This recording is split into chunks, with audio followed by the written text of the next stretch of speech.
the word of God. இப்போது கர்த்தருடைய வார்த்தைக்கு நாம் செல்வோம். Let me ask you to turn with me to Genesis chapter 2. ஆதியாகமம் 2ஆம் அதிகாரத்துக்கு நாம் திருப்பிக் கொள்வோம். I want to read to you verse 18. 18ஆம் வசனத்தை நான் உங்களுக்கு வாசிக்க விரும்புகிறேன். Then I want to read to you from Matthew's Gospel chapter 19 verse 10. அதன் பிறகு மத்தேயு சுவிசேஷம் 19ஆம் அதிகாரம் 10ஆம் வசனத்திலிருந்து வாசிக்க விரும்புகிறேன். We've been sharing with you truths about man. மனுஷனை குறித்த சத்தியத்தை நான் உங்களோடு பகிர்ந்து கொண்டு வருகிறேன். We talked a lot about man, but we are now currently talking about the relationship or keys, foundational keys to male female relationship. மனுஷனை குறித்து நாம் நிறைய காரியங்களை பார்த்தோம். இப்பொழுது ஆண் பெண் உறவுக்கான அஸ்திபாரமான கோட்பாடுகள் என்ன என்பதை பார்த்து கொண்டிருக்கிறோம். First let me read Genesis 2:18. முதலாவது ஆதியாகமம் 2:18 பார்ப்போம். And the Lord God said, it is not good that man should be alone, I will make him a helper comparable to him. பின்பு தேவனாகிய கர்த்தர் மனுஷன் தனிமையே இருப்பது நல்லதல்ல, ஏற்ற துணையை அவனுக்கு உண்டாக்குவேன் என்றார். And Matthew's Gospel 19 verse 10. மத்தேயு சுவிசேஷம் 19:10. His disciples said to him, if such is the case of the man with his wife, it is better not to marry. அவருடைய சீஷர்கள் அவரை நோக்கி, மனைவியை பற்றி புருஷனுடைய காரியம் இப்படி இருந்தால் விவாகம் பண்ணுகிறது நல்லதல்ல என்றார்கள். In the beginning when God made man, he said it is not good for man to be alone. ஆதியிலே தேவன் மனுஷனை உண்டாக்கின போது அவன் தனிமையாக இருப்பது நல்லதல்ல என்றார். So he made a woman for him. ஆகவே தான் அவனுக்காக ஒரு பெண்ணை உண்டாக்கினார். Married life was ordained by God. திருமண வாழ்க்கை என்பது தேவனால் ஏற்படுத்தப்பட்ட ஒன்று. And after sin entered into the world, பிறகு இந்த உலகத்திலே பாவம் நுழைந்த பின்பு human relationships became very difficult. மனித உறவுகள் மிகவும் சிக்கலானதாய் மாறிவிட்டது. It became very difficult because God's eternal principles were neglected. அது அவ்வளவு சிரமமாய் மாறினது காரணம் என்னவென்று சொன்னால் தேவனுடைய கோட்பாடுகள் அங்கே புறக்கணிக்கப்பட்டது. That's why I've been sharing with you much about the very word principle itself. ஆகவே தான் அந்த கோட்பாடு என்ற அந்த வார்த்தை குறித்து நான் உங்களோடு பகிர்ந்து கொண்டு வருகிறேன். The word principle literally means first law. Principal என்ற அந்த வார்த்தையினுடைய அர்த்தமே முதலாவது பிரமாணங்கள் என்ற அர்த்தம். You know, first laws don't mean that after we were created he made some laws. It means that before we were ever created, long before we were ever created, God has first established certain principles or first laws and then only created us to function according to those first laws. முதல் பிரமாணங்கள் என்று சொன்னால் என்ன அர்த்தம்? நம்மை உண்டாக்கின பிறகு தேவன் நமக்காக பிரமாணங்களை சட்டதிட்டங்களை உருவாக்கவில்லை, மாறாக நம்மை உருவாக்குவதற்கு முன்பதாகவே நாம் எவ்வாறு செயல்பட வேண்டும், எவ்வாறு இருக்க வேண்டும் என்று நம்மை குறித்த சில பிரமாணங்களை அவர் ஏற்படுத்தி வைத்து விட்டார்.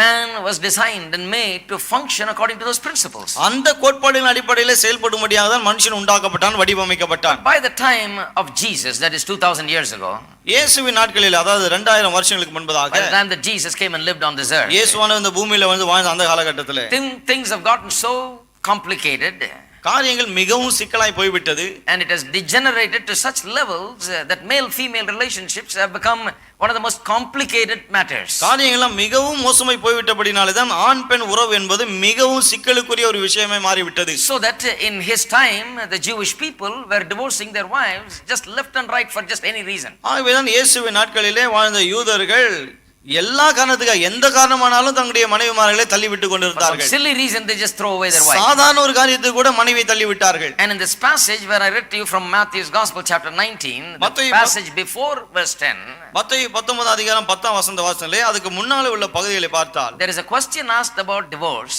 விவாகரத்து குறித்து ஒரு கேள்வி கேட்கப்படுகிறது. And the answer is given by Jesus. அதற்கான பதில் இயேசுவால் கொடுக்கப்படுகிறது. The question is, can a man divorce his wife for just any reason? கேள்வி என்ன? புருஷனானவன் மனைவியை எந்த முகாந்திரத்தினாலாகிலும் தள்ளி விடுவது நியாயமா? The answer points them right back to God's principles. ஆனால் இயேசு பதிலை சொல்லும்போது தேவனுடைய கோட்பாடுகளுக்கு அவர்களை கொண்டு செல்கிறார். He says, have you not read that he who made them in the beginning made them male and female? ஆதியிலே மனுஷரை உண்டாக்கினவர் அவளை ஆணும் பெண்ணுமாக உண்டாக்கினார் என்பதை நீங்கள் வாசிக்கவில்லையா? Why is he answering like that? ஏன் அந்த விதமாய் பதில் சொல்லுகிறார்? The question is about divorce.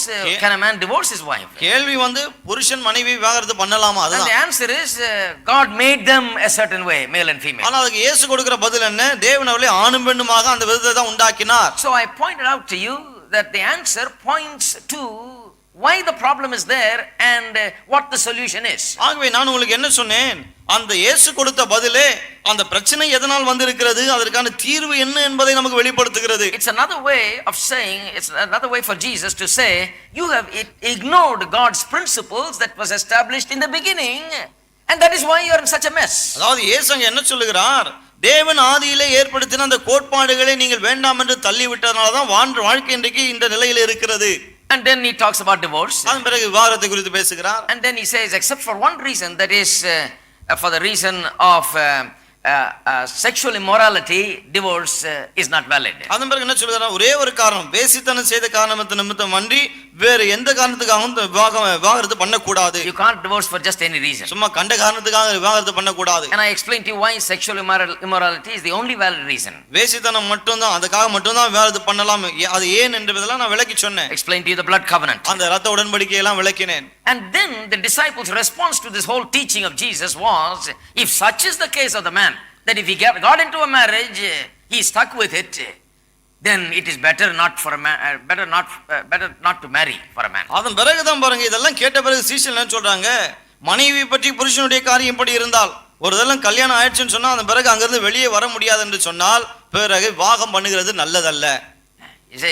They say, well, it's better to remain unmarried than to marry. என்ன சொல்றாங்க? கல்யாணம் பண்றதை விட பண்ணாம இருக்கிறதே நல்லது. When God made man first, he said it's good for him to marry, that he should not be alone. தேவன் முதலாவது மனுஷனுக்கு துணை உண்டாக்கின போது அவன் தனிமையா இருக்க நல்லதல்ல என்று தான் சொல்லி உண்டாக்கினார். Here the disciple says it is better not to marry than to make a mess of marriage. ஆனா இங்க சீஷர்கள் என்ன சொல்கிறார்கள்? திருமணம் செய்து கொண்டு அதுல பெரிய குழப்பம் வரதை விட திருமணம் செய்து கொள்ளாமலே இருக்கலாம் நல்லது. And we are going to look at everything that is in between now. இதுக்கு ரெண்டுத்துக்கு நடுவுல இருக்கிற எல்லாவற்றையும் போது கவனிக்க Where everything started and where we are now and everything in between. எங்க நாம் ஆரம்பித்தோம், இப்போது எங்க இருக்கிறோம், நடுவுல என்னெல்லாம் இருக்கு எல்லாவற்றையும் பார்க்க போகிறோம். Why this human life is such a mess? ஏன் இந்த மனுஷ வாழ்க்கை இவ்வளவு ஒரு பெரிய குழப்பமா இருக்கிறது? Once again the principles are ignored. மீண்டுமாக கோட்பாடுகள் நிராகரிக்கப்படுவதுதான் காரணம். I told you that the secret of success or understanding the principles that God has laid out is the secret of success in life. நான் உங்களுக்கு சொன்னேன், வாழ்க்கையிலே வெற்றி பெறுவதற்கு ரகசியம் என்னவென்று சொன்னால் தேவன் நியமித்திருக்கிற கோட்பாடுகளை நாம் புரிந்து கொள்வதுதான் என்று. Now Bible is full of principles. வேதாகமம் கோட்பாடுகளால் நிறைந்திருக்கிறது. It's not full of just laws, it's principles behind the laws. அதாவது வெறும் இங்கே பிரமாணங்கள் சட்டதிட்டங்கள் என்று கிடையாது, அந்த சட்டதிட்டங்களுக்கு பின்னாலே சில கோட்பாடுகள் இருக்கிறது. I hope you understand that.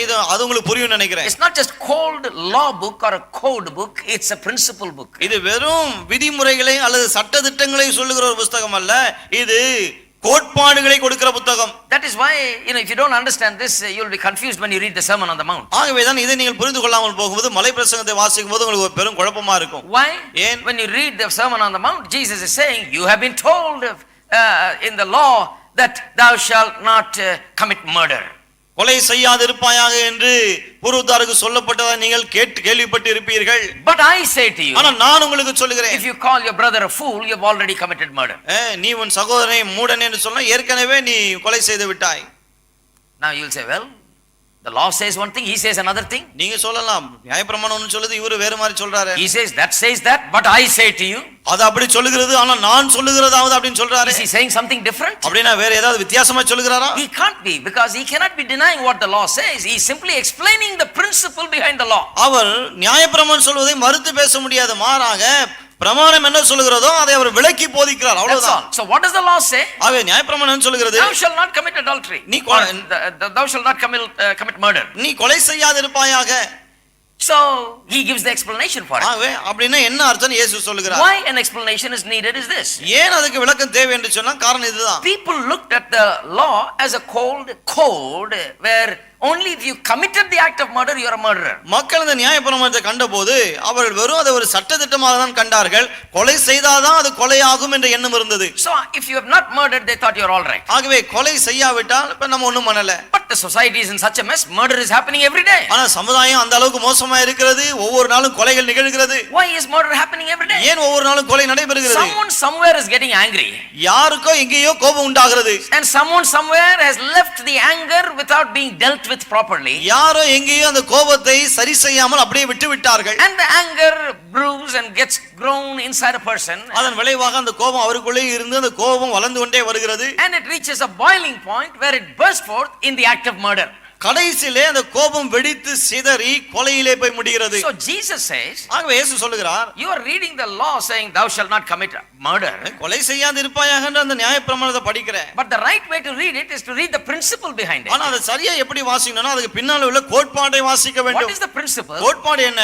That God has not intended for you to be a murderer or for murder to be a part of society and life. நீ கொலைகாரனா இருக்கணும்னு தேவன் விரும்பல, சமுதாயத்துல கூட கொலை இருக்க வேண்டும் என்று தேவன் விரும்பினது கிடையாது. And in order to avoid such things from happening, you got to deal with the root of murder. அப்படிப்பட்ட காரியங்கள் நடைபெறுவதை தவிர்க்க வேண்டுமானால் அந்த கொலைக்கு மூல காரணமா இருக்க அந்த காரியத்தை சரி செய்ய வேண்டும். What is the root of murder? அது மூல காரணம் என்ன கொலைக்கு? This is this anger and this bitterness in the heart of man that is pent up and building up inside. மனுஷனுடைய உள்ளத்திலே கோபமும் வெறியும் மற்ற காரியங்களும் உள்ள தேங்கி கிடக்கிறதே அவைகள் தான். He said another thing. இன்னொரு காரியத்தையும் சொல்லுகிறார். He said the law says thou shalt not commit adultery. நீ விபச்சாரம் செய்யாதிருப்பாயாக என்று பிரமாணம் சொல்லுகிறது. But if a man looks at a woman with a lustful eye, he has already committed adultery with her. ஆனால் ஒருவன் ஒரு ஸ்திரியை இச்சையோடு பார்ப்பானானால் அவன் ஏற்கனவே விபச்சாரம் செய்தாயிற்று என்று சொல்லுகிறார். I can imagine what people will say for this.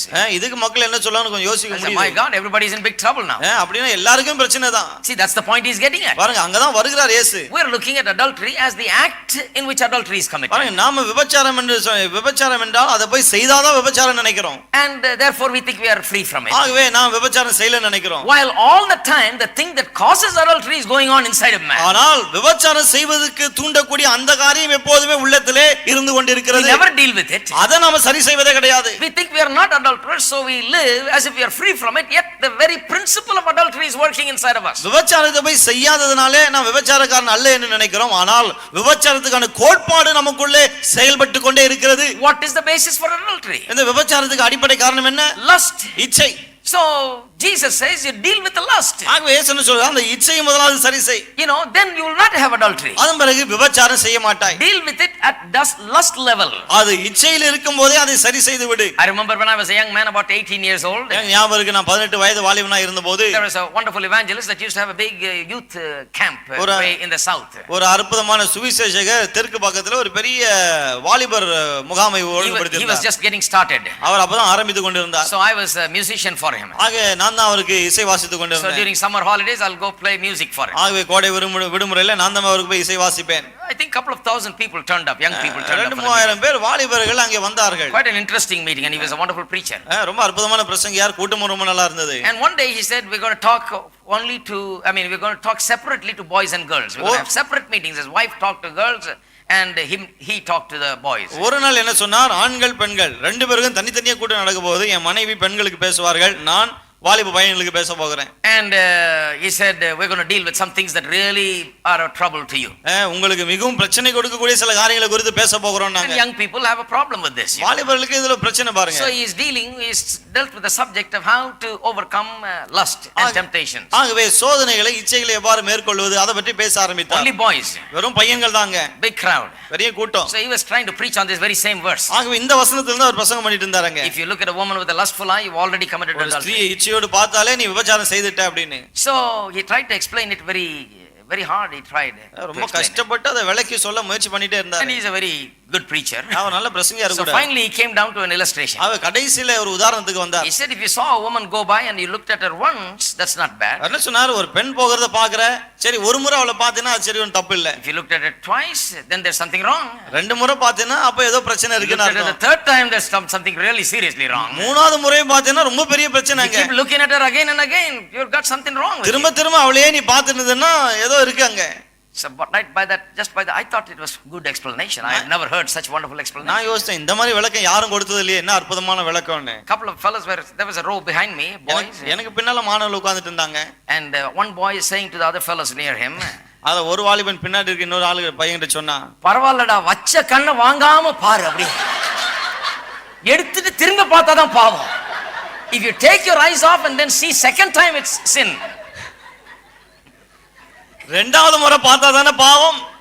Only the second time it becomes sin according to his definition. இவருடைய விளக்கத்தின்படி ரெண்டாவது முறை பார்த்தாதான் பாவம். Only the third time is sin. மூணாவது முறை பார்த்தாதான் பாவம். So if you look at her the first time and you like her, you just keep looking at her. அவ முதல் முறை பாக்கும்போதே பிடிச்சதுன்னா பார்த்துட்டே இரு.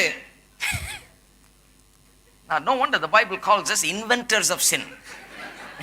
பாருங்க, இதனாலதான் வேதம் நம்மை பாவத்தை கண்டுபிடிக்கிறவள்னு இருக்கு. புது பாவங்களை புதுசா பாவம் செய்யறதுக்கு புது விதமா கண்டுபிடிக்கிறோமா நம்ம. அவ்வளவு கைதேறினவங்க பாவம் செய்யறதுல. The But if you think seriously about it, ஆனா இத கொஞ்சம் கவனமாய் now கவனித்தால் let's put the joke aside. And I mean, I don't have to read joke books to come up with jokes. Life is a big joke. You know, a lot of people are making jokes. Joke அடிக்க புத்தகங்களை படிக்க தேவையில்ல, நிறைய பேர் ஜோக்காவே இருக்காங்க. அவங்க பார்த்தாலே I hardly தெரியும். ever read a joke book. நான் ஜோக் புக் எல்லாம் வாசிக்கிறதே I just கிடையாது. observe.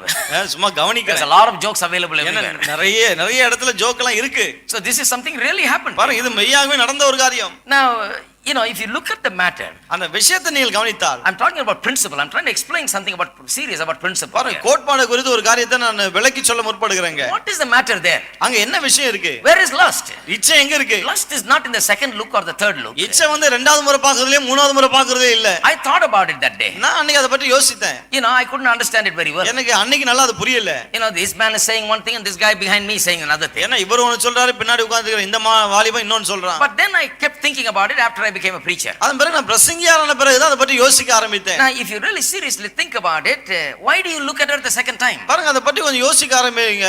இரண்டாவது முறை ஏன் அந்த பெண்ணை திரும்பி பார்க்க வேண்டும்? Because the first time itself you looked at her wrong. ஏன்னா முதல் முறையாவே பாக்கும்போதே தப்பா பார்த்துட்டீங்க. First time itself you looked at her the wrong way. Something happened inside of you. That's why you're looking at her the second time. முதல் முறை தவறா பார்த்ததனால உள்ள ஏதோ நடந்தது, ஆகவே தான் இரண்டாவது முறை திரும்ப So the பார்க்கிறீர்கள். first look itself is wrong. ஆகவே முதல் பார்வையே தப்பா போச்சு. But if you go even beyond that, ஆனா அதையும் தாண்டி போனா it is not even in the look. It is something in the heart before the look ever came, before the girl ever came. அது பார்வையில கூட கிடையாது. அந்த பார்வை வரும் முன்னர், அந்த பெண் வரும் முன்னர் உள்ளத்திலே ஏதோ ஒன்று நடந்திருக்கிறது. Something wrong with the heart of man, with the way a man thinks. மனுஷனுடைய உள்ளத்திலே ஏதோ பிரச்சனை, அவன் சிந்திக்கிற விதத்திலே ஏதோ பிரச்சனை. He's got a wrong perspective. அவனுடைய கண்ணோட்டமே சரியில்லை. So he's got this thing in his heart playing in him. So when a woman goes by, this lust is playing in action. ஆகவே தான் அவனுடைய உள்ளத்திலே அந்த இச்சையானது இருந்து கொண்டிருக்கிறது. ஒரு பெண் போகும்போது அந்த இச்சை அந்த இடத்துல வெளிப்படுகிறது. It is what is inside is being played out right now. அவனுக்கு உள்ள இருக்கிறது இப்போது வெளியே தென்படுகிறது. And that is why, you know, I've seen some women who, you know, who are bothered by fellows who come after them. You know, they say, "Unakku akka thakachi illa." You know what they mean? அவங்க என்ன அர்த்தத்துல சொல்றாங்கல்ல? They say, "Don't you have sisters? கேக்குறாங்க, உங்களுக்கு அக்கா தங்கச்சி Don't you have a இல்லையா? mother? உங்களுக்கு அம்மா இல்லையா? Why are you doing this to me?" ஏன் நீ எனக்கு இப்படி செய்யற? What do they mean? என்ன அர்த்தம்? They mean, look at me as your sister or your mother. என்னை உன்னுடைய சகோதரியை போல தாயை போல பார் என்று சொல்லுகிறார்கள். The way you're thinking inside, something is wrong with the way you're thinking inside. நீ என்ன பற்றி உனக்கு உள்ள சிந்திக்கிறே, அதிலே ஏதோ தப்பு இருக்கு. Something wrong deep inside in your very thinking and what is in your heart and mind. உன்னுடைய எண்ணத்திலே, உன் இதயத்திலே, மனதிலே ஏதோ ஆழமாய் தவறு இருக்கிறது. And that is the principle that is leading to lust and then later to the act of adultery. அந்த கோட்பாடு தான் பிற்பாடு இச்சைக்கும் அதன் பிறகு விபச்சார செயலுக்குள்ளும் கொண்டு போகிறது. So Jesus is teaching the principle behind the law that says thou shalt not commit adultery. விபச்சாரம் செய்யாதிருப்பாய் என்ற பிரமாணம் இருக்கே, அதுக்கு பின்னாலே உள்ள கோட்பாடை தான் இயேசு போதிக்கிறார். Not just looking at the law, he is going deeper and preaching the explanation of the principle behind it. வெறும் பிரமாணத்தை அவர் போதிக்கவில்லை, அதையும் தாண்டி போய் அதுக்கு பின்னாலே உள்ள கோட்பாடை போதிக்கிறார். You could go through the Sermon on the Mount and interpret it every time like this. That's the Sermon on the Mount in essence is the interpretation of the law, interpretation of the principles of the law. மலை பிரசங்கத்தை எடுத்து வாசித்து பாருங்கள். ஒவ்வொரு காரியத்தை நீங்கள் பார்த்தால் மலை பிரசங்கம் முழுவதை பார்க்கும்போது பிரமாணங்களை, கோட்பாடுகளை விளக்கி போதிக்கிற ஒன்றுதான். Now let's learn a big lesson about how to go about studying the Bible. வேதத்தை எவ்வாறு படிப்பது, அதை பற்றி கொஞ்சம் பார்ப்போம். How to learn the Bible and apply it to our life and our life situation. வேதத்தை எவ்வாறு கற்றுக்கொண்டு நம்முடைய வாழ்க்கைக்கும் வாழ்க்கையின் சூழல்களுக்கும் பயன்படுத்துவது. Because Jesus said, "Have you not read?" ஏன்னா இயேசு கேக்குறார், நீங்கள் வாசிக்கவில்லையா? These fellows that asked him obviously have read it but not understood it. பாருங்க, இதை வாசித்து அதை கேட்டவர்கள் அதை வாசித்து இருக்கணும், ஆனா அது அவங்களுக்கு புரியல. That's the problem with the Jewish people. யூத மக்கள் கிட்ட பிரச்சனையே அதுதான். You know, they were proud just to have the word. அவங்க வார்த்தை அவங்க கையில இருந்தது, அதிலே ஒரு பெருமை அவங்களுக்கு. You know, they were strange people. They said, "We have the word. The Gentiles don't have the word." So we are superior. என்ன சொன்னாங்க? எங்க கிட்ட வசனம் இருக்கு, பிரஜாதிகள் கிட்ட இல்ல, ஆகவே நாங்கள் மேன்மையானவர்கள். 10 commandments was given to us, it was not given to any other people, nation on this earth. So we are a proud people, special people. 10 கற்பனைகள் உலகத்துல எவருக்கும் கொடுக்கப்படவில்லை, எங்களுக்கு மட்டும்தான் கொடுக்கப்பட்டது, ஆகவே நாங்கள் மேன்மையானவர்கள் நாங்க. So Paul tells them, ஆகவே தான் பவுல் சொல்கிறார், you're proud that you have the law and they don't have the law. I ask you, you have the law, do you do what the law says? 10 கற்பனை எங்களுக்கு இருக்கு, அவங்களுக்கு இல்லன்னு சொல்றியே, நான் உங்களை பார்த்து கேட்கிறேன், 10 கற்பனைகளின்படி நீ செய்கிறாயா? If you don't do what the law says, then what is the difference between the one who has the law and does not do it and the one who does not have the law and therefore does not do it? பிரமாணம் உனக்கு இருக்கிறது, நீ செய்யாமல் போகிறாய், ஆகவே நான் என்ன கேட்கிறேன், பிரமாணம் இருந்தும் செய்யாமல் போகிறாயே, உனக்கும் பிரமாணம் இல்லாமல் செய்யாமல் இருக்கறதுல அவளுக்கு என்ன வித்தியாசம்? You read Romans chapter 1, 2 and 3, that's the essence. ரோமர் 1 2 3 அதிகாரங்களை வாசிச்சு பாருங்க, அங்கதான் There's பேசுறாரு. no difference between the Jew and Gentile. அவன் சொல்ல யூதனுக்கும் புறஜாதிக்கும் வித்தியாசமே கிடையாது. Simply boasting that you know it. ஏன்னா நீ எனக்கெல்லாம் தெரியும்னு மேன்மை பாராட்டுகிறாய். You don't know it. ஆனா உனக்கு அது தெரியவில்லை. But have they read it? ஆனா அத வாசித்திருக்காங்களா? The Jewish people are very good at reading the Bible. யூத மக்கள் வேதத்தை வாசிக்கல கை தேர்ந்தவர்கள். Just like our Christian people. நம்முடைய கிறிஸ்தவர்களை போல. We read it upside down. நாம தலைகீழா வாசிக்கிறோம் அப்படியே. I read a very interesting letter that came from our TV program today. நம்முடைய டிவி நிகழ்ச்சியை கண்டு ஒரு சுவாரஸ்யமான கடிதம் வந்திருக்கு, வாசித்தேன் நான் அதை. Some lady from somewhere has written and very appreciatively she has written. ஒரு அம்மா கடிதத்தை பாராட்டி எழுதி இருக்காங்க அத. The program was very appreciated by her. நிகழ்ச்சி ரொம்ப பாராட்டி எழுதி இருக்காங்க. But then she said something there. ஆனா அங்க ஒன்னு எழுதி இருக்காங்க. She said, I have read the Bible 50 times completely. அவ சொன்னாங்க 50 முறை வேதத்தை முழுசா வாசிட்டேன் நானு. My heart is saddened when I listen to you. My heart is saddened that I have not understood these truths that you are saying about prayer. ஆனா ஜெபத்தை குறித்து டிவில நீங்க போதிக்கிற போதனைகளை கேட்கும்போது இவ்வளவு வாசித்தோம் இந்த விஷயம் நமக்கு புரியாம இருக்குன்னு சொல்லி ரொம்ப வருத்தமா இருக்கு. Is it possible to read the Bible 50 times and not understand the principle? வேதத்தை 50 முறை வாசித்தும் கோட்பாடுகளை புரிந்து கொள்ளாமல் போவது சாத்தியமா? And if you don't understand the principle, it doesn't matter even if you read it 5,000 times, it is not going to make a difference. கோட்பாடுகளை புரிந்து கொள்ளாவிட்டால் 50 என்ன 5000 முறை வாசித்தாலும் அது புரியாது. So don't be proud about the reading of the word. Reading of the word is part of the whole process. ஆகவே வசனத்தை வாசிக்கிறதுல பெருமை வேண்டாம். வசனத்தை வாசிப்பது அந்த நாம் செய்யற பல காரியங்கள அது ஒன்று. It is necessary. அது அவசியம்தான். So that we may understand it. எதற்காக வாசிக்கிறோம்னா புரிந்து கொள்வதற்காக. So that we may understand the principles behind it. அதன் பின்னால உள்ள கோட்பாடுகளை புரிந்து கொள்வதற்காக வாசிக்கிறோம். So the point is, have you understood the principles? ஆகவே விஷயம் என்ன? கோட்பாடுகளை புரிந்து கொண்டீர்களா? And after you understood the principles, are you able to apply it broadly to all aspects of your life? கோட்பாடுகளை புரிந்து கொண்ட பிறகு அந்த கோட்பாடுகளை உங்கள் வாழ்க்கையின் எல்லா அம்சங்களிலும் உங்களாய் பரவலாக பயன்படுத்த முடிகிறதா? Are you able to apply it to spiritual things? ஆவிக்குரிய காரியங்களுக்கு அதை பயன்படுத்த முடிகிறதா? Are you able to apply it to your mental emotional life? உங்களுடைய மனதிலே உள்ள காரியங்களுக்கு, உணர்ச்சியின் காரியங்களுக்கு அதை பயன்படுத்த முடிகிறதா? Are you able to understand it and apply those principles to your bodily life? உங்களுடைய சரீர பிரகாரமான காரியங்களுக்கு அந்த கோட்பாடுகளை பயன்படுத்த முடிகிறதா? Are you able to use it effectively, successfully in your family life? உங்களுடைய குடும்ப வாழ்க்கையிலே வெற்றிகரமாக அதை பயன்படுத்த முடிகிறதா? Are you able to use it in your financial aspect of your life? உங்களுடைய பொருளாதார விஷயத்திலே அதை வெற்றிகரமாக பயன்படுத்த முடிகிறதா? This is my whole approach to Bible reading, teaching and preaching. நான் வேதத்தை வாசிக்கிறது, அதை போதிக்கிறது, அதை பிரசங்கிக்கிறது, என்னுடைய அணுகுமுறை எல்லாத்துலயும் இப்படி தான் இருக்கு. You listen to our teaching on prayer or teaching on anything, it is about principles. ஜெபத்தை குறித்த போதனை அல்லது எந்த போதனையும் கேட்டு பாருங்கள், எல்லாமே கோட்பாடுகளை பற்றி தான் இருக்கும். It is bringing out the eternal established principles of God from inside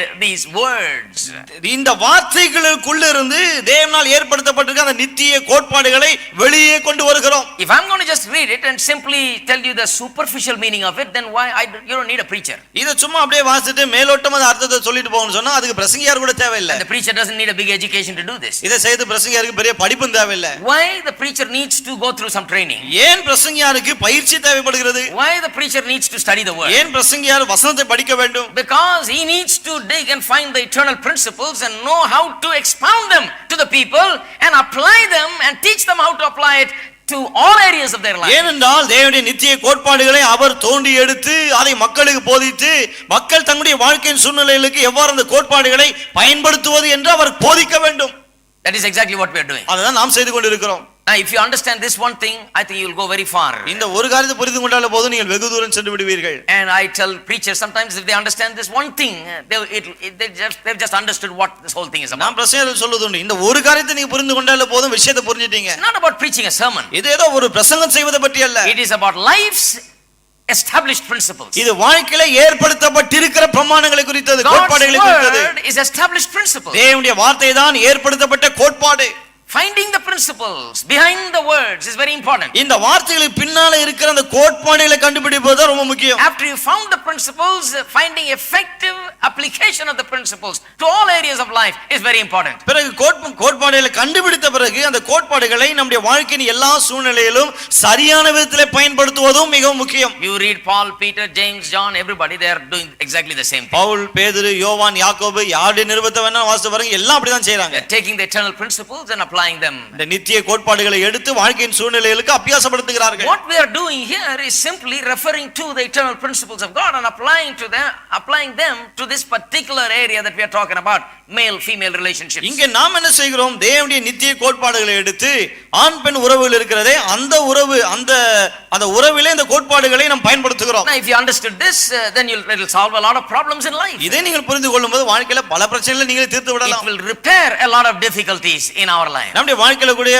பல கஷ்டங்களை அது சரி செய்ய முடியும். That is why we took some principles that we had already learned and made application out of it. ஆகவே தான் ஏற்கனவே நாம் பார்த்த சில கோட்பாடுகளை எடுத்து வாழ்க்கையில எவ்வாறு பயன்படுத்துவது என்பதை பார்த்து So வருகிறோம். I told you man was created first. ஆகவே தான் நான் உங்களுக்கு சொன்னேன் இல்லையா, ஆண் தான் முதலாவது சிருஷ்டிக்கப்பட்டான். God's word says that. தேவனுடைய வார்த்தை சொல்லுகிறது. So what does that mean? அதனுடைய அர்த்தம் என்ன? We said that means that he must be the foundation. நான் சொன்னேன் இல்லையா, அவன் அஸ்திபாரமா இருக்க வேண்டும். So male is to be the foundation. ஆகவே ஆண் தான் அஸ்திபாரமா இருக்கிறான். The female must rest upon that foundation. அந்த அஸ்திபாரத்தின் மேல் பெண் இருக்க வேண்டும். That is why the male has to be a foundation type of material. ஆகவே தான் அந்த ஆண் என்பவன் அஸ்திபாரமா இருக்கக்கூடியவனை போல இருக்க So வேண்டும். I told one thing to the people that are not married yet. I said, before you marry, you can be sure that you can ask this one question to the man: are you foundation material? Or you can look at him and see if he's the foundation material. ஆகவே தான் உங்களுக்கு சொன்னேன், திருமணம் ஆகாதவர்கள் ஒரு ஆணை பார்க்கும்போது அந்த ஆளை பார்க்கும்போதே இவன் அஸ்திபாரமா இருக்கக்கூடிய ஒரு ஆண் தானா என்பதை நீங்கள் கவனிக்க வேண்டும். These are applications of the principles. இவைகள் அந்த கோட்பாடுகள் நம்முடைய வாழ்க்கையிலே பயன்படுத்துவது. We saw that man was placed in God's presence. பிறகு பார்த்தோம் மனுஷன் ஆண் தேவனுடைய பிரசன்னத்தில் வைக்கப்பட்டான் என்று. That is a principle. அது ஒரு கோட்பாடு. This is how man was meant to live in God's presence. ஆண் இவ்வாறாக தான் தேவனுடைய சமூகத்தில் வாழ வேண்டும். How do I apply it to my life today? அதை எப்படி என்னுடைய வாழ்க்கைக்கு இன்னைக்கு நான் பயன்படுத்துகிறேன்? If you're going to marry a man, you need to be more interested in whether he enjoys God's presence or your presence. Which presence he enjoys more? நீங்கள் ஒரு ஆணை திருமணம் செய்து கொள்ள விரும்புவீர்களா, முதலாவது இதை கவனிக்கணும். அந்த ஆண் யாருடைய பிரசன்னத்தை அதிகமா விரும்புறான்? தேவனுடைய பிரசன்னத்தையா அல்லது உங்களுடைய பிரசன்னத்தையா? Did you find him in the presence of God? தேவனுடைய சமூகத்தில் இருக்கிறவனை அவனை பார்க்கிறீர்களா? Do you see him as a man who lives and thrives in God's presence? தேவனுடைய சமூகத்தில் வாழ்ந்து அங்கே தழைத்தோங்குகிறவனாக அவனை பார்க்கிறீர்களா? If we just take these principles and apply them, இந்த கோட்பாடுகளை எடுத்து வாழ்க்கையில பயன்படுத்தினால் then there will be success. பிறகு அதில் வெற்றி That's உண்டாகும். why Jesus says, have you not read that in the beginning he made them male and female? ஆகவே தான் இயேசு சொல்லுகிறார், ஆதியிலே அவளை உண்டாக்கினவர் ஆணும் பெண்ணுமாய் உண்டாக்கினார் என்பதை வாசிக்கவில்லையா? He says, just look back and see how he made them. அவளை கொஞ்சம் திரும்பி பாருங்க, எப்படி உண்டாக்கினார் என்பதை பாருங்கள் என்று சொல்லுகிறார். Then we told you that the female was made to help him. Man was made first, male was made first, female was to help him. அன்பரே சொன்னேன், ஆண் முதலாவது உண்டாக்கப்பட்டான், பெண் அவனுக்கு உதவியா இருக்கும்படி உண்டாக்கப்பட்டாள்னு. So what is the principle there? அங்க என்ன கோட்பாடு இருக்கிறது? If she's going to help him, then he must have a great vision, a great project in which he is involved. இவள் உதவி செய்யணும்னு சொன்னா பிறகு இவன் மிகப்பெரிய ஒரு வேலையில அல்லது திட்டத்தில் ஈடுபட்டு இருக்க வேண்டும். So many times things go wrong in marriages because the man does not present a project for the family to work on. பல சமயத்திலே குடும்ப வாழ்க்கை சிக்கலாய் போக காரணம் என்னவென்று சொன்னால், வேலை செய்வதற்கு இந்த ஆண் மிகப்பெரிய ஒரு திட்டத்தை குடும்பத்துக்கு முன்னாலே வைப்பதில்லை. You went with your problems to Jesus and asked him, what's the problem with my family? Please pray for my family. இயேசுவிடம் குடும்ப பிரச்சனையை கொண்டு போய், என் குடும்பத்துல என்ன பிரச்சனை தெரியல, தயவு செய்துக்கா ஜெபம் பண்ணுங்கன்னு சொன்னா, you know what Jesus will say? இயேசு என்ன சொல்வார் தெரியுமா? You look at the man and say, this woman is your helper. ஆணை பார்த்து சொல்வார், இந்த பெண் உனக்கு உதவியா இருக்கிறா. Have you got something for her to help you with? இவள் உனக்கு உதவி செய்யறதுக்கு நீ ஏதாவது செஞ்சிட்டு இருக்கியா? Are you doing something that is important enough, significant enough, pursuing something that she is the helper for you? இவள் உனக்கு உதவியா இருக்கக்கூடிய அளவுக்கு முக்கியத்துவம் வாய்ந்த ஏதாவது வேலையை நீ செய்றியா? Are you a person with a vision? நீ தரிசனம் மிகுந்த ஒரு ஆள் தானா? You see, these are the basic questions that you have to ask before marriage and even after marriage when you face problems. பாருங்க, திருமணத்துக்கு முன்னாடியும் சரி அல்லது திருமணம் ஆன பிறகு பிரச்சனைகள் வந்தாலும் அந்த சமயத்துல கேட்கப்பட வேண்டிய அடிப்படை கேள்விகள் இவைகள் எல்லாம். And see how it will solve problems in life. பாருங்க, இப்படி செய்யும்போது இதெல்லாம் வாழ்க்கையில பிரச்சனைகளை தீர்க்கிறது. Fourthly, we saw that man was given the instructions first. நான்காவதாக பார்த்தோம், ஆணுக்கு தான் எல்லா அறிவுரைகளும் முதலாவது கொடுக்கப்பட்டது. Then man gave instructions to woman. அந்த ஆண் அந்த காரியங்களை பெண்ணுக்கு சொல்லுகிறான். So man is a person who is able to teach the things of God to the woman. ஆகவே இந்த ஆண் என்பவன் தேவனுடைய காரியங்களை பெண்ணுக்கு போதிக்க கூடியவனாய் இருக்கிறான். Now if you're going to marry a person, நீங்க ஒரு ஆளை திருமணம் செய்து கொள்ள I think விரும்பினால், one of the qualifications that he must have is that he must be able to teach you the word of God. அவனுக்கு இருக்க வேண்டிய ஒரு தகுதி என்ன நான் நினைக்கிறேன்னு சொன்னா, உங்களுக்கு தேவனுடைய வார்த்தையை அவன் போதிக்க கூடியவனாய் இருக்க வேண்டும். But in many places it's upside down. பல இடங்களை பாருங்க, அது அப்படியே தலைகீழா இருக்கு. Only the lady has to teach the man. பெண்கள் தான் ஆண்களுக்கு சொல்லி கொடுத்துட்டு இருக்காங்க. Like one man says, that's her department, brother. ஒருத்தர் சொல்லாது அவங்க department. I feel like saying to him, have you not read that from the beginning that God made the male and female? Look at how he made. And he made the male first, told him the word first, and the male only told her the word. எனக்கு என்ன தோணுச்சுன்னு சொன்னா, ஆதியிலே மனுஷனை உண்டாக்கினவர் ஆணும் பெண்ணுமாக உண்டாக்கினார், ஆணுக்கு தான் முதலாவது எல்லாத்தையும் கற்றுக் கொடுத்து இதை பெண்ணுக்கு சொன்னார் என்று எழுதி இருக்கிறதே, அதை நீ வாசிக்கலையான்னு கேட்கணும்னு தோணுச்சு. Hello. அது வாஸ்தா கரெக்ட் ஆயிடுது. Everything goes wrong because you have not read that and you have not applied the principle. எல்லாமே தவறா போகுது, ஏன்னா அதை வாசிக்கவில்லை, ஆகவே கோட்பாடுகளை பயன்படுத்தவில்லை. Another thing, the principle is that man must cultivate. இன்னொரு கோட்பாடு என்னவென்று சொன்னால் ஆண் தான் பண்படுத்த He's வேண்டும். a great cultivator. அவன் பண்படுத்துகிறவனா இருக்கிறான். What does that mean? அதனுடைய அர்த்தம் So என்ன? if you're going to marry a person, நீங்க ஒரு ஆளை திருமணம் செய்து கொள்ள போகிறதானால் then you better ask him, are you or will you be able to improve me? ஒரு கேள்வி என்ன கேட்கணும்னா, என்னை இப்போ இருக்கிறத காட்டிலும் கொஞ்சம் இம்ப்ரூவ் பண்ணி விட முடியுமா என்ன? ஹலோ, சில சொல்றாங்க இப்படிலாம் கேட்டா எங்கெங்க மாப்பிள்ளை கிடைக்க போகுது, வர்றவன் கூட ஓடி போயிடுவான், வர்றவன் என்ன இம்ப்ரூவ் பண்ணுவேன்னு கேட்டுட்டு. Now I'm talking biblical principles. வேதத்தின் கோட்பாடுகள் நான் பேசிட்டு The இருக்கேன். society is in such a mess because we don't understand God's established principles. சமுதாயம் இன்னைக்கு இவ்வளவு பெரிய குழப்பத்திற்கு காரணம் என்னன்னு சொன்னா, தேவனால் ஏற்படுத்தப்பட்ட கோட்பாடுகளை நாம் கவனிப்பதில்லை. This American family that I talked about the other day, that the father who told the boy that wanted to take his daughter on a date. நான் சொன்னேன் இல்லையா, ஒரு அமெரிக்க குடும்பத்தை பற்றி, ஒரு பையன் வந்து ஒரு நண்பருடைய மகளை வந்து டேட்டிங்காக வெளியே கூட்டிட்டு போகணும்னு விரும்பினான். I told you that he told her bring her back the way you take her. நான் சொன்னேன் இல்லையா, அவர் சொன்னா எப்படி கூட்டிட்டு போறே அப்படி நீ திரும்ப கொண்டு வந்து விடணும், You are responsible. நீ தான் பொறுப்பாளி, Hold you responsible. உன்னை தான் பொறுப்பா வைக்கிறேன். The same boy after some time wanted to marry her. அதே பையன் கொஞ்ச காலம் கழிச்சு அவளை திருமணம் செய்து கொள்ளணும்னு விரும்பினான். So it's a requirement there that you come and ask the father, sir, can I marry your daughter? அங்க எப்படின்னா அந்த பையன் வந்து அப்பா கிட்ட கேட்கணும், ஐயா உங்க மகளை நான் திருமணம் செய்து கொள்ளலாமான்னு. So he came to ask him. அவன் அவரை கேட்க வந்தான். So he looked at her, he looked at him. அவர் அவனை பார்த்தார். He said, young man, சொன்னார், வாலிபனே, I've raised this girl very good. இந்த பெண்ணை ரொம்ப நல்லா வளர்த்திருக்கேன், I've taken care of her well. ரொம்ப நல்லா அவளை பாதுகாத்து வந்திருக்கேன். If you are not able to do half as good as I have done, don't bother. நான் செஞ்ச அளவுக்கு பாதி அளவுக்காக உன்னால செய்ய முடியலன்னா மறந்துடு. என்ன வார்த்தைகள் பாருங்க, நான் செஞ்சதுக்கு பாதி அளவு கூட உன்னால செய்ய முடியாதுன்னா என்னத்துக்கு கல்யாணம் பண்ற? பண்ணாத. செய்ய முடியும்னா சொல்லு, பண்ணிக்க. If you can do it, take her. உன்னால அப்படி செய்ய முடியும்னா கல்யாணம் பண்ணிக்க. Don't tell me, oh, when I first saw her I fell in love with her, you know. முதல் முறை பார்த்தோன்னா அப்படியே லவ் வந்துச்சுலாம் சொல்ல. What can you do for her?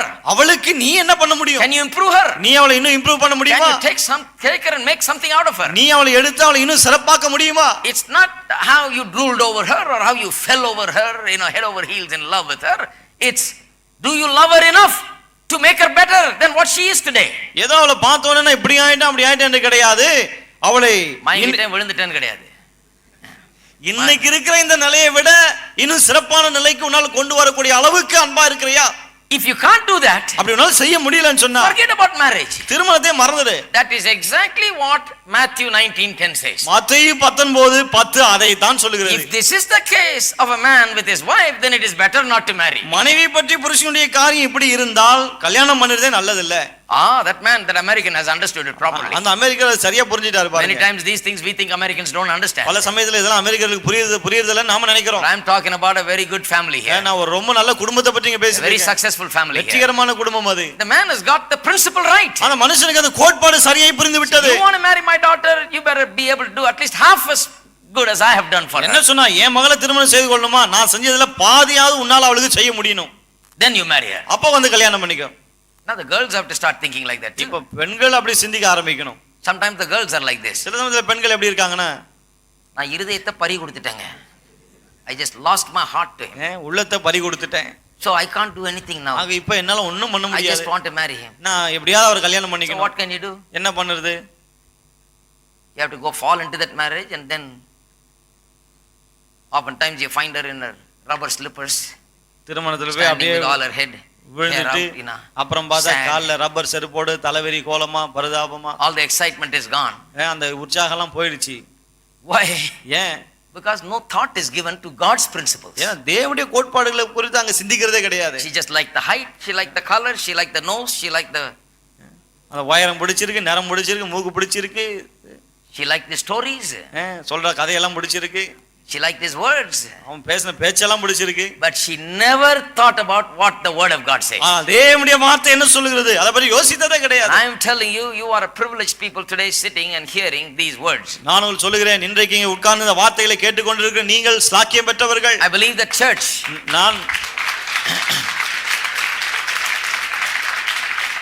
I believe the church is about that. பாருங்க சபை அதற்காக தான் இருக்கிறது என்று நான் நம்புகிறேன். If you can't teach this in the church, then what will you teach? சபையில நீங்க இத போதிக்க முடியலனா அப்புறம் என்னத்தை Every போதிப்பீங்க? Sunday you carry your Bible and go to church, and then when the time of marriage comes, you don't even know which to pick, and you go eeny meeny miny mo, you know. ஒவ்வொரு ஞாயிற்றுக்கிழமையும் பைபிளை தூக்கிட்டு சபைக்கு போயிட்டு வரீங்க, ஆனா திருமணம் வரும்போது யாரை தேர்ந்தெடுக்கணும் எப்படி தேர்ந்தெடுக்கணும் வெத்தலை பாக்குன்னு போட்டுட்டு இருக்காங்க. ரெண்டு மாப்பிள்ளை இருக்குதுங்க, எப்படி பார்த்து எடுத்துக்கிறேன் ஏதாவது ஒண்ணு. No. If you come to this church, I'm telling you, my friend, we will not let you rest. We will let you find the truth. இங்க சபைக்கு நீங்கள் வந்தால் உங்களை இளைப்பாற விட மாட்டோம். Because God is interested in your success. ஏனென்றால் உங்களுடைய வெற்றியிலே தேவன் ஆர்வமாய் இருக்கிறார். The church must be interested in the success of people. மக்களுடைய வெற்றியிலே சபையும் ஆர்வம் காட்ட வேண்டும். Because God is interested in people. God is a people God. தேவன்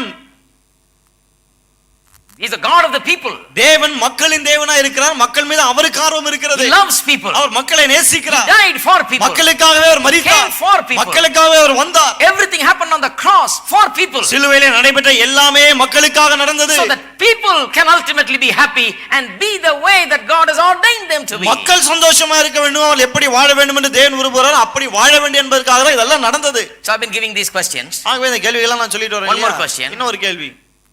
Because he is first.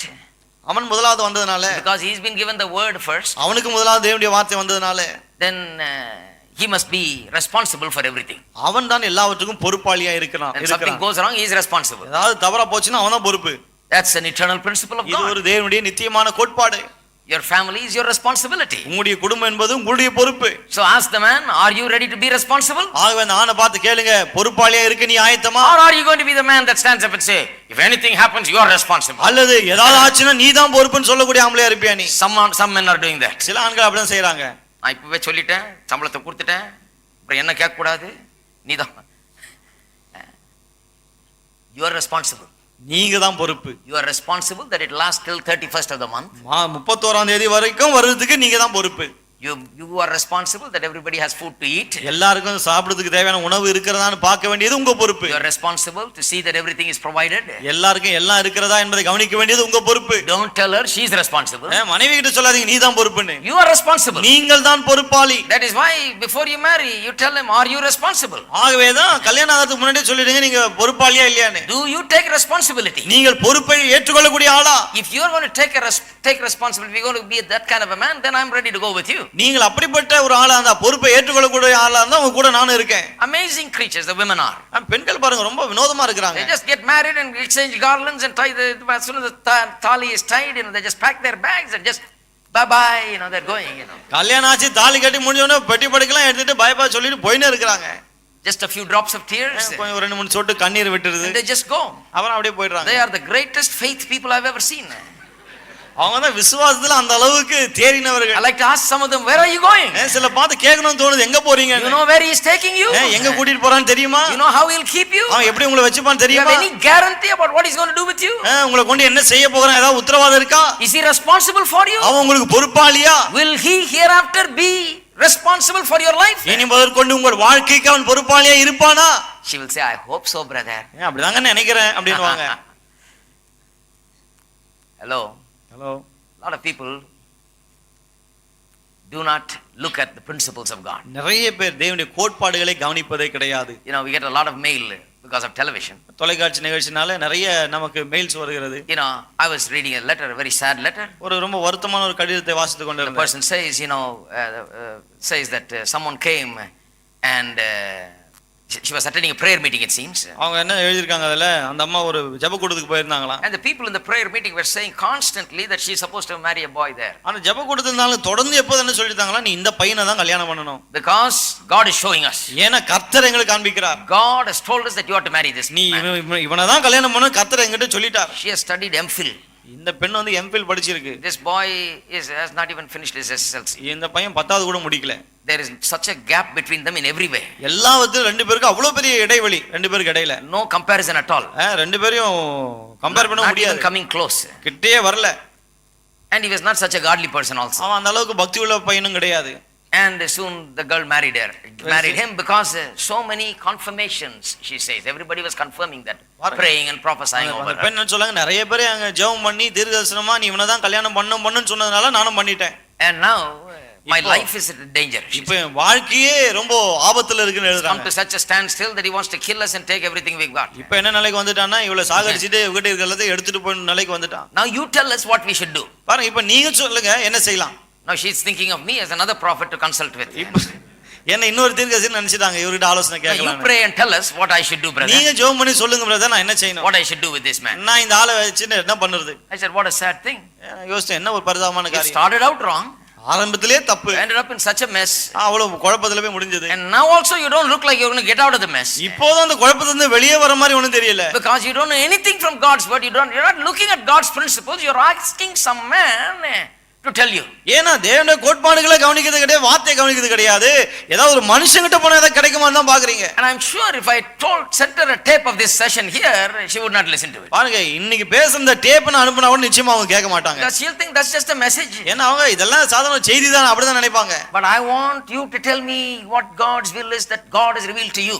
என்ன குறித்து ஆண்டவருடைய சித்தம் என்னங்க உங்களுக்கு என்ன வெளிப்படுத்திருக்கு அதை சொல்லுங்க அப்படின்வாங்க. Every Sunday morning, evening and Tuesday night I am revealing God's will by preaching the word. ஞாயிற்றுக்கிழமை காலை மாலை செவ்வாய் மாலை எல்லாமே வார்த்தை பிரசங்கித்து மூலமா தேவனுடைய சித்தத்தை தானே வெளிப்படுத்தி கொண்டு இருக்கிறேன். You see, people are laying the foundations for failure later on. மக்கள் பின்னாட்களில் தோல்வி உண்டாததுக்கு வேண்டிய அஸ்திபாரத்தை இன்னைக்கே போட ஆரம்பிச்சிடுறாங்க. Foundation for tragedy and failure is laid when you do not pursue your Christian life in the right way. உங்களுடைய கிறிஸ்தவ ஜீவியத்தை சரியான முறையிலே நீங்கள் செய்யாவிட்டால் பிறகு தோல்விக்கான அஸ்திபாரத்தை இப்பொழுதே போட்டு விடுகிறீர்கள். Another question to ask. கேட்க வேண்டிய இன்னொரு கேள்வி is, are you a provider?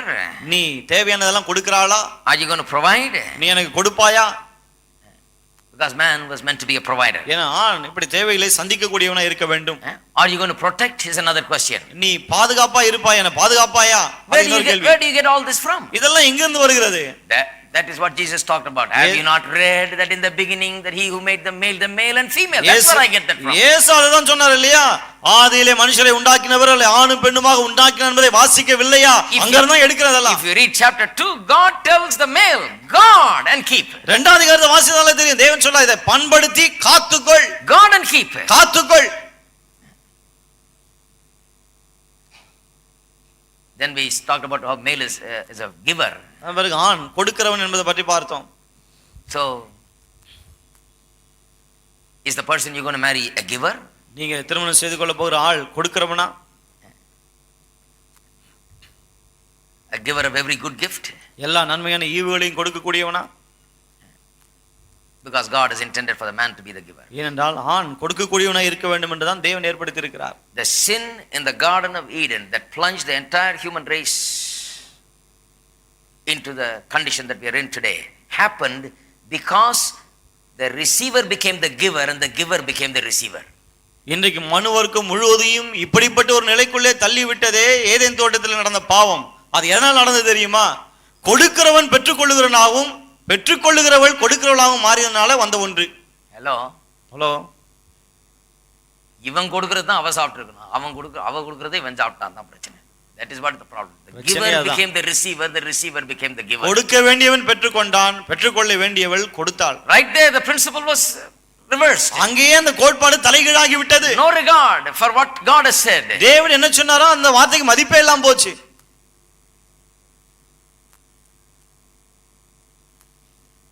Now you can take these principles. Now we are applying these things, right? இந்த கோட்பாடுகளை இப்போ நம்ம பயன்படுத்துகிறோம். Now the thing that I want to show you is to help you how to take the Bible, read it, benefit from it by understanding the principle, then apply it to your life. வேதத்தை எவ்வாறு எடுத்து வாசிப்பது, கோட்பாடுகளை புரிந்து கொள்வது, புரிந்து கொண்டு அந்த கோட்பாடுகளை எப்படி வாழ்க்கையில பயன்படுத்துவது அதான் சொல்லிக் கொண்டிருக்கிறேன். I hope you get the உங்களுக்கு அது புரிஞ்சிருக்கும்னு thing that நினைக்கிறேன். I'm trying to show you here today. அதை தான் இன்றைக்கு நான் உங்களுக்கு காண்பிக்க முயற்சித்து கொண்டிருக்கிறேன். So we're looking at these principles. We've studied the principles. We're showing how the application must be made. ஆகவே அந்த கோட்பாடுகளை பார்த்து கொண்டிருக்கிறோம். எப்படி அந்த கோட்பாடுகளை பயன்படுத்துவது என்பதை தான் கவனித்துக் கொண்டிருக்கிறோம். Let me mention some more laws. இன்னும் சில பிரமாணங்களை நான் சொல்லட்டும். The beginning laws, the first laws, the principles. முதல் பிரமாணங்கள் அல்லது கோட்பாடுகள் அவைகளை நான் சொல்லட்டும். Right? The principle is this, that God made male and female equal but different.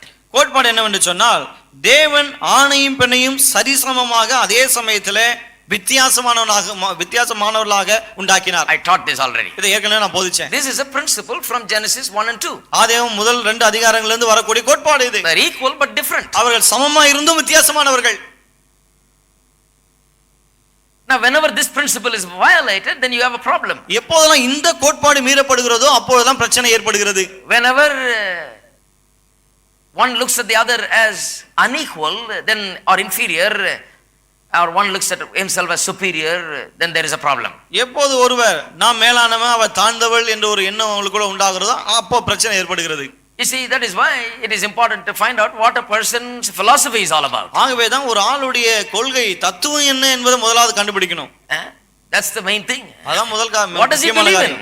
அவன் எதை நம்புகிறான்? Does he know anything about God's principles? தேவனுடைய கோட்பாடுகளை பற்றி ஏதாவது அவனுக்கு தெரியுமா? Does he understand? அவனுக்கு புரிகிறதா அதெல்லாம்? Now, like I said the other day, now they try to teach them. After they fix the marriage, they come and try to fix the thing. அன்னைக்கு நான் சொன்னது போல இப்ப திருமணத்தை நிச்சயம் பண்ணிட்டு அதன் பிறகு இந்த மற்ற காரியங்கள்லாம் சரிப்படுத்த பார்க்கறாங்க. They bring the couple to the repair shop. Repair பண்ணதுக்கு அந்த தம்பதிகளை கொண்டு வராங்க. They say check it up good because we are going on a long journey. நல்லா செக் பண்ணுங்க, ரொம்ப தூரம் போக வேண்டியது இருக்குன்றாங்க. Will it run? ஓடுமா? Sometimes you feel like saying, well, get another one.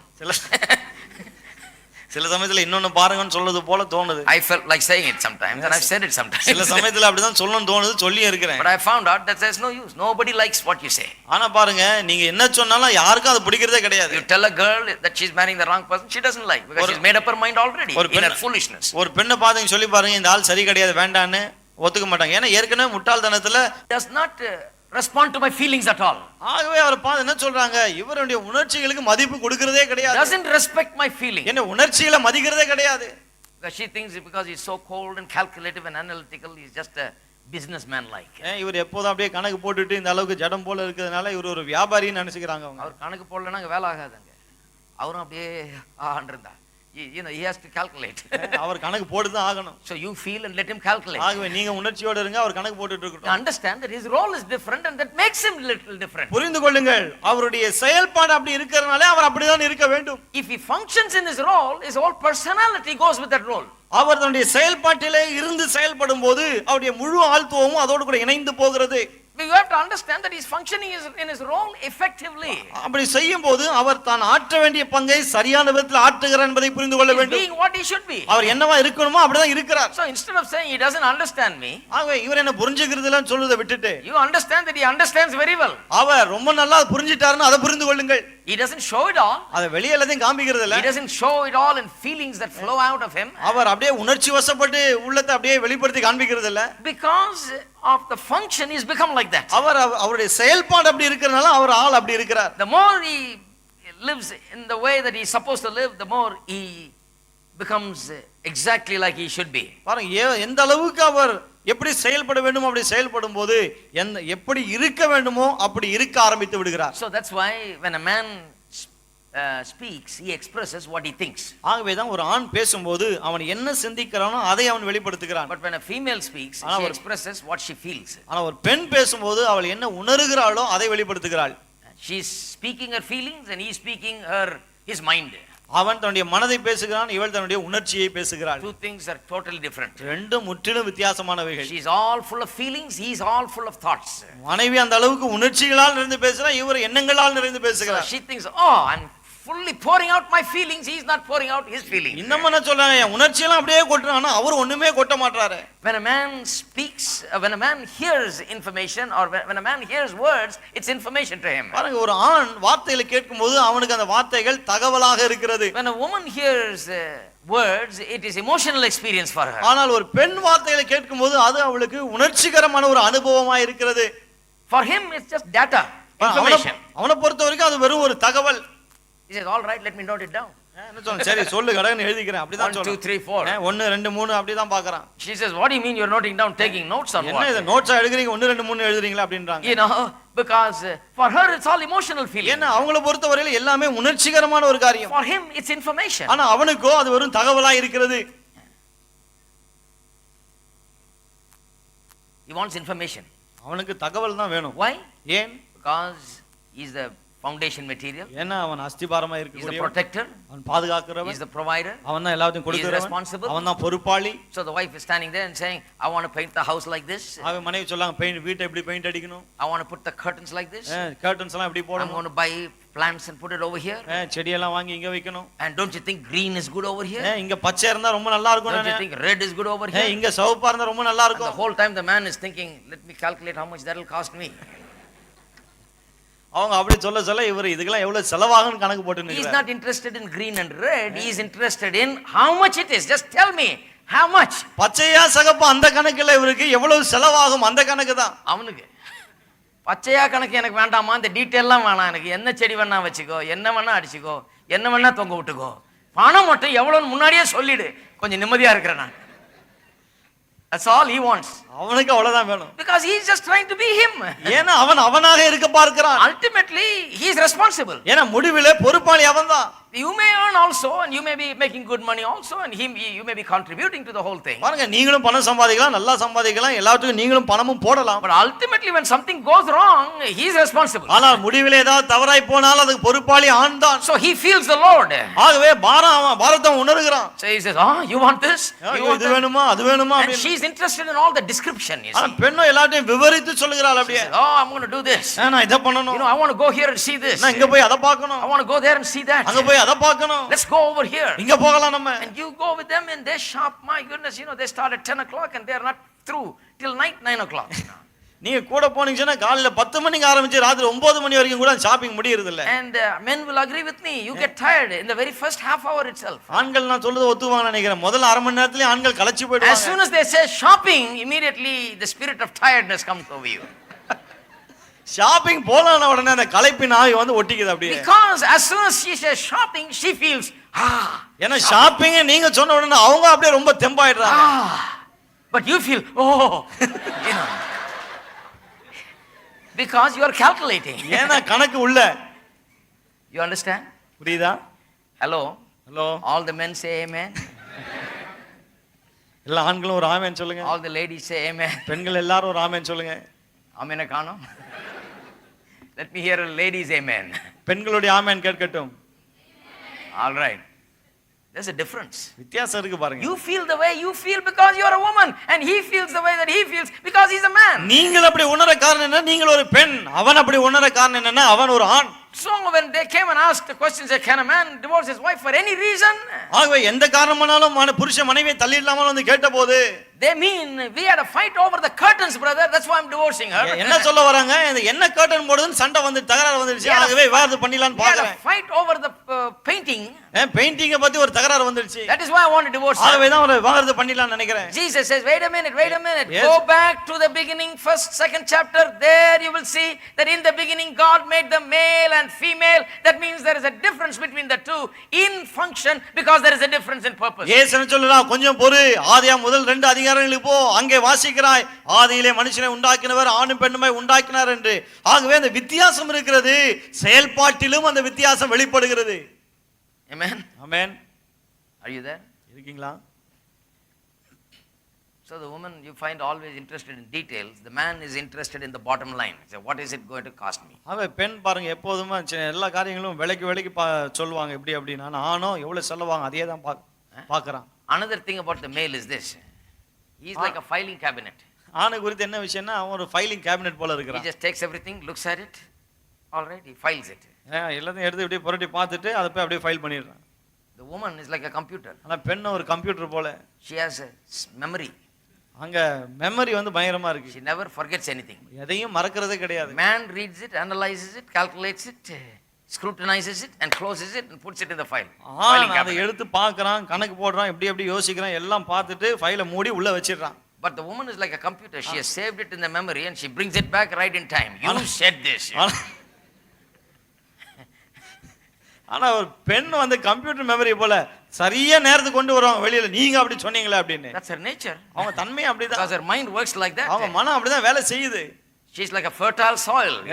வளமான நிலம் போல அது. When you give words, I mean they just go in there and it's like a computer just which never fails. வார்த்தை விட்டீங்கன்னா அதுக்கப்புறம் அந்த கம்ப்யூட்டர்ல வைரஸ் எல்லாம் வரவே வராது. அப்படிப்பட்ட கம்ப்யூட்டர். No erasing. அதை அழிக்கவே முடியாது. always there in memory. எப்போதும் மெமரியிலே இருக்கும். So she will be just coming back at you, 10 years later. You said that day. திரும்ப திரும்ப 10 வருஷம் கழிச்சு சொல்றோம், அன்னைக்கு நீங்க அப்படி சொன்னீங்களேன்னுவாங்க. The man is scratching his head. He said, wait a அவன் minute, தலையை when did I say that? எப்ப நான் சொன்னேன் அப்படின்னு. She said, well, you conveniently forget that. நீங்க உங்க வசதிக்கு ஏத்தபடி மறந்துடுவீங்க அப்படின்னு சொல்லுவாங்க. But he says, no, I forgot that. ஆனா ஜீவன் சொல்ல இல்ல உண்மையில மறந்துட்டேன் நானு. But she says, no, I remember that. இல்ல எனக்கு ஞாபகம் இருக்கு அப்படினுவாங்க. February the 5th. 10 o'clock as we were going up the stairs. பிப்ரவரி மாசம் 5ஆம் தேதி 10 மணிக்கு நம்ம படி ஏறும்போது You said this. நீங்க இப்படி தான சொன்னீங்க. You wonder, my God, what kind of trouble I'm in,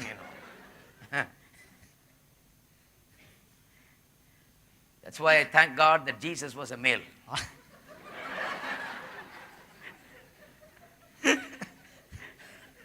Because he forgets all my sins and never brings them back again. எல்லா பாவங்களையும் அவர் மறந்து விடுகிறார், திரும்ப கொண்டு வருவதே கிடையாது. Never ever. திரும்ப ஒருபோதும் கொண்டு வருவதில்லை. Never speaks about them anymore. அதை பற்றி திரும்ப பேசுவதே இல்லை. Not even files it, he throws it away. அதை ஃபைல் கூட பண்ணல, தூக்கி எறிந்து விடுகிறார். Let's stand up together. எல்லாரும் எழுந்து நிற்போம். Time's up. நேரம் முடிந்து விட்டது. Okay. Amen. Amen. Well, you seem happy. ரொம்ப சந்தோஷமா இருக்கீங்க. About the last point. Really. He never remembers them anymore. அவர் அவைகளை ஒருபோதும் நினைவு கூறுவதே இல்லை. Amen. Amen. When you confess it to him, நீங்கள் அதை அவரிடத்தில் அறிக்கை செய்யும்போது it's put away. அது அவ்வளவுதான், அகற்றப்படுகிறது. Washes you and cleanses you. உங்களை கழுவி சுத்தமாக்கி விடுகிறார். But the key to successful life ஆனா வெற்றிகரமான வாழ்க்கைக்கு திறவுகோல் is to understand the first principles. முதல் கோட்பாடுகளை புரிந்து கொள்வது. First laws. முதல் பிரமாணங்களை. This is the way to apply the Bible. வேதத்தை இப்படி தான் பயன்படுத்தணும். To go read it, அதை போய் வாசிக்க வேண்டும், extract the principle, கோட்பாடுகளை வெளியே கொண்டு வரணும், apply the principle, பிற கோட்பாடுகளை பயன்படுத்தணும், have a proper explanation of the principles, expound upon the principles கோட்பாடுகள் சரியாக விளக்கப்பட வேண்டும், விளக்கி போதிக்கப்பட in a வேண்டும் relevant manner, சரியான ஏற்ற விதத்திலே. and then apply the principle in an effective way. அதன் பிறகு அந்த கோட்பாடுகளை சிறந்த விதத்திலே நாம் பயன்படுத்த If வேண்டும். you read the Bible like that and approach the word of God like that, you will receive maximum benefit from it. தேவனுடைய வார்த்தை இந்த விதத்தில் அணுகினால் வாசித்தால் பிறகு அதனால மிக அதிகமான அளவு உங்களுக்கு பிரயோஜனம் As a உண்டாகும். believer, I'm ஒரு talking about. விசுவாசியாக உங்களிடம் பேசுகிறேன். You will receive a great benefits. மாபெரும் பலன்களை It's காண்பீர்கள். full of principles. என்றால் கோட்பாடுகளால் இது நிறைந்திருக்கிறது. No matter what it is. அது என்னவா இருந்தாலும் சரி, About your business, உங்களுடைய வியாபாரமா இருக்கலாம், about your children, உங்களுடைய பிள்ளைகளா இருக்கலாம், about your family, உங்களுடைய குடும்பமா இருக்கலாம், about anything that you do. நீங்க செய்கிற எந்த ஒரு காரியமானாலும் The சரி, Bible is full of principles. வேதாமும் கோட்பாடுகளால் நிறைந்திருக்கிறது. Unchanging principles. மாறாத கோட்பாடுகள். Our problems are because we ignore the நம்முடைய principles. பிரச்சனை என்னன்னா இந்த கோட்பாடுகளை நாம் புறக்கணித்து விடுகிறோம். Answer is to go back to the principles. பதில் என்னன்னா கோட்பாடுகளுக்கு திரும்ப செல்ல வேண்டும். Amen. Amen. Let's lift up our hands and thank God. கரங்களை உயர்த்தி கர்த்தருக்கு நன்றி சொல்லுவோம். Praise you, Jesus. Hallelujah. Thank you, Father. ஸ்தோத்திரம். Hallelujah. Hallelujah. Oh, we thank you, O Jesus. ஸ்தோத்திரிக்கிறேன். Father God, in the name of Jesus, we come. பிதாவாகிய தேவனே இயேசுவின் நாமத்தில் உம்மை வருகிறோம். Thank you, Lord, for your word. கர்த்தாவே உம்முடைய வார்த்தைக்காக For ஸ்தோத்திரம். the eternal principles of God. தேவனுடைய நித்திய கோட்பாடுகளுக்காக The ஸ்தோத்திரம். principles of life.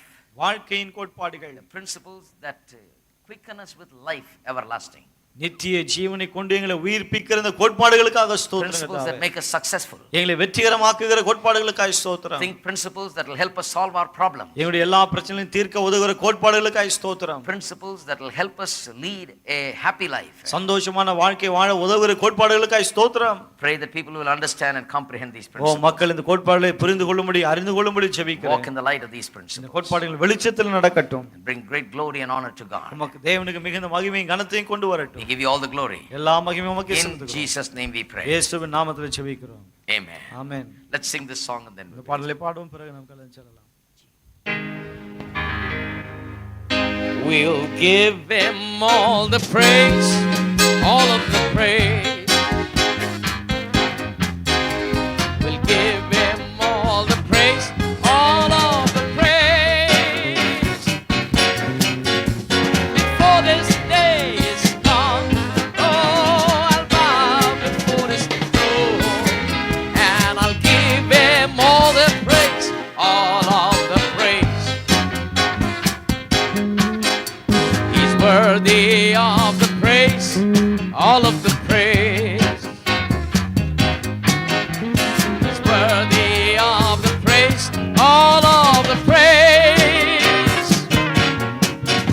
Before this day is gone, oh, I'll bow before his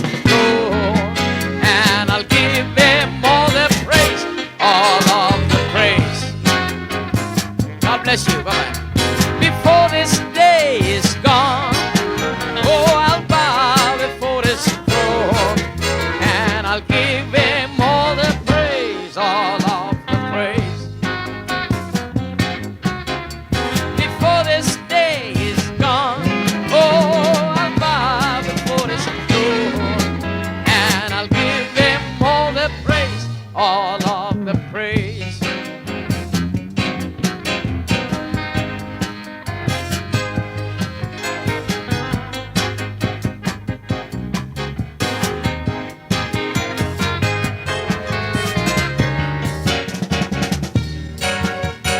Before this day is gone, oh, I'll bow before His throne, and I'll give Him all the praise, all of the praise. Before this day is gone, oh, I'll bow before His throne, and I'll give Him all the praise, all of the praise. Before this day is gone, oh, I'll bow before His throne, and I'll give Him all the praise, all of the praise.